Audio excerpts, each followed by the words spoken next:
Hi everybody and welcome to Ninja Padre Coaching. And this week, for those of you who followed me on Instagram, we've been looking at presence. Well, what is presence? Well, presence is twofold. First, there's how you come across, and the other one is where you are mentally, physically, spiritually. Okay, first of all, how do you come across with presence? Well, when you're entering into a room or going somewhere, having an interaction, it could be with your family, it could be with friends, it could be at work, consider what's your intention? What's your intention?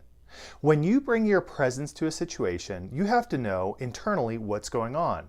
When you start with intention and say, my intention in this interaction is to bring the joy, bring love, show up big, represent my power, whatever it is, when you show up with intention, it helps to kind of make your whole body align with that goal.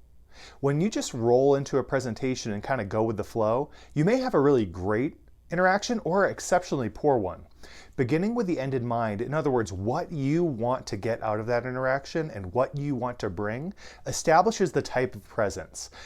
For instance, if you're going to go coach a soccer game, a kid's soccer game, you have to lose your mind. Like your intention is going to be way more powerful and bring a lot more strength and maybe volume than an intention of going to a spiritual service, a worship service, meditation, etc. We'll need a much lower level of energy. And if you reverse those, which would be crazy probably, to go to church, be like, yeah, go soccer team, like that's not gonna work. And if you approach as a coach, maybe a complete meditative spiritual atmosphere, it's also gonna be a little weird at least. Now I'm all for mindfulness, but there's kind of some interesting ways our intentions guide our actions. So the first aspect of presence, again, is how we show up and we guide that with intention. But the second part of presence that's way more important is where you are right now. Presence essentially is being fully there. So being fully here. I'm not somewhere else thinking.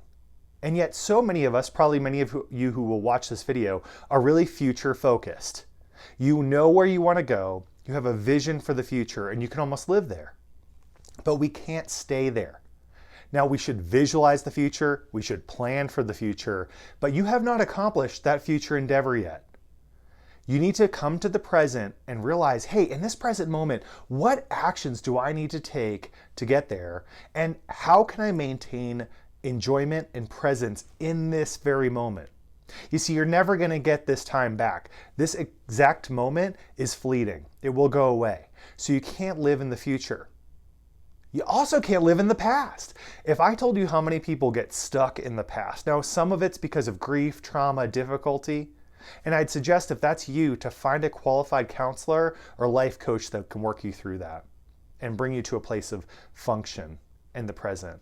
Because living in the past is, no kidding, giving your future away and your present away.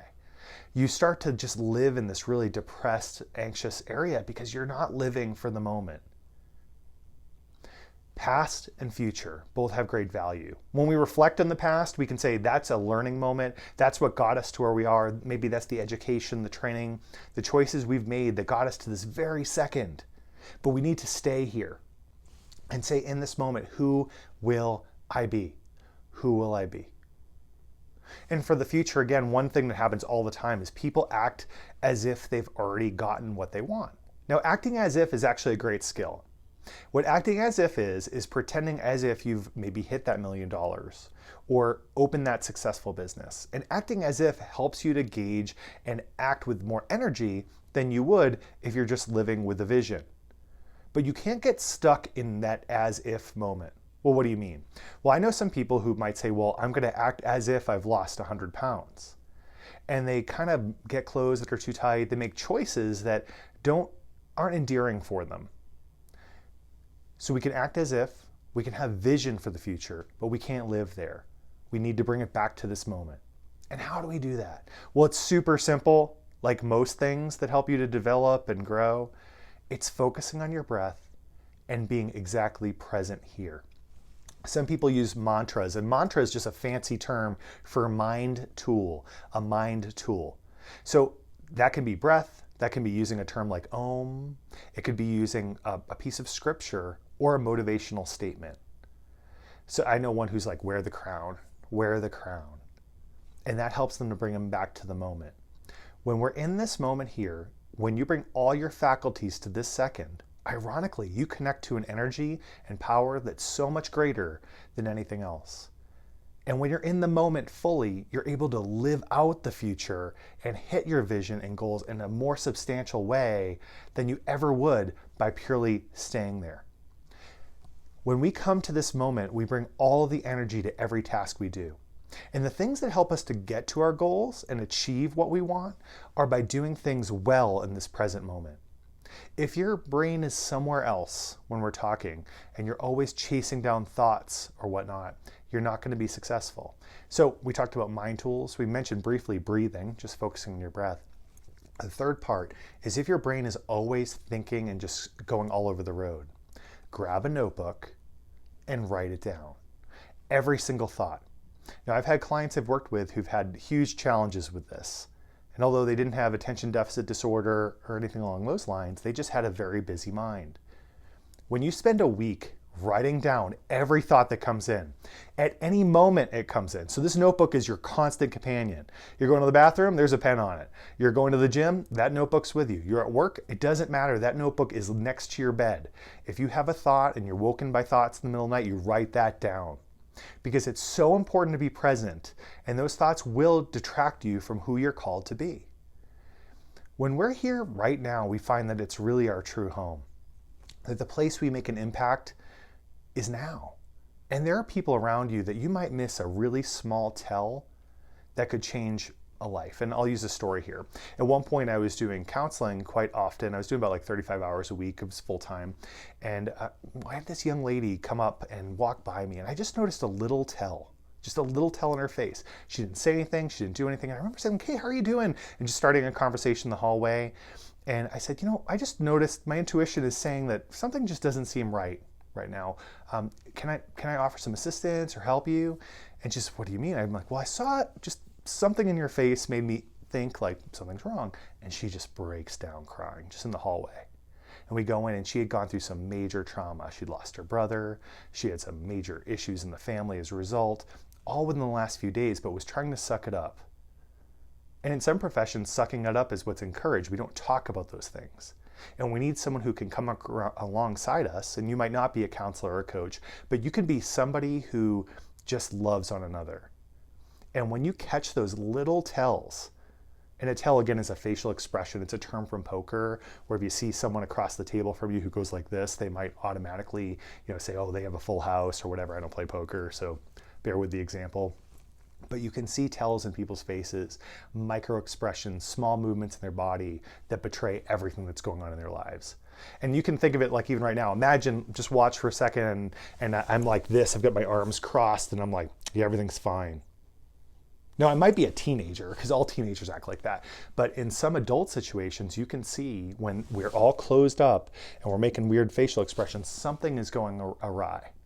So being present in the moment really could save lives. And I've seen it actually save lives so many times, it's unreal. In fact, if you talk to police officers, FBI agents, etc., they'll say the minor tells in certain situations really can save lives, not just in the counseling sense, but you might see that person's going to go for a weapon or activate an explosive device or something like that. So it's really important to be present. So all this said for this week, what should you do today? First thing, always meditate. And I'll have a meditation posted today as well that you can use if you don't have a meditation software. I also use Headspace. I've used Calm. There's a ton of apps out there that you can find some great meditations. In fact, Amazon Music has them. If you're an Amazon Prime member, you can go download a couple right now for free. So it's not expensive at all to learn to meditate or be present. The second one is develop some kind of mind tool, a statement that can bring you back to the current moment. For me, I wear a band on my wrist full of hippie bands that says at this point, be still I rise, assuming I can get it out of my shirt. And so I'll say rise, rise if I'm going through a difficult situation. And that aligns with my personal philosophy and so forth. The final thing is grab a notebook. And I'm talking go get a $1 notebook. One of those notebooks you can get at Target, Walmart, wherever, and write it down. Not electronic, not electronic. And throw a pen with a clip on it. You can get a fancy notebook too. I personally use a Moleskine, carry it around in my pocket. It's like a pocket-sized one. And that's where I write down, Jim's crazy thoughts for the day. Whatever you do, your presence is needed. We don't need you in the future, although that's going to be great. We don't need you in the past. We need you right now. And the only way you can be here right now is by intention and by focusing on the moment. All of life is designed to distract you from that. All of it. Being present right now is so important.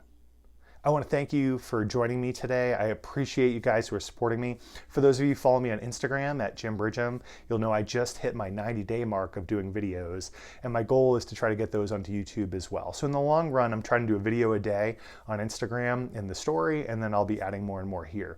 I so appreciate you for supporting me, and I hope you have a spectacular day. And I just ask that you be awesome today. Make a choice to be awesome, because we just need more of it. Our world is full of mediocrity and it drives me crazy. So whatever you're doing, go and be awesome at it. Have a spectacular day.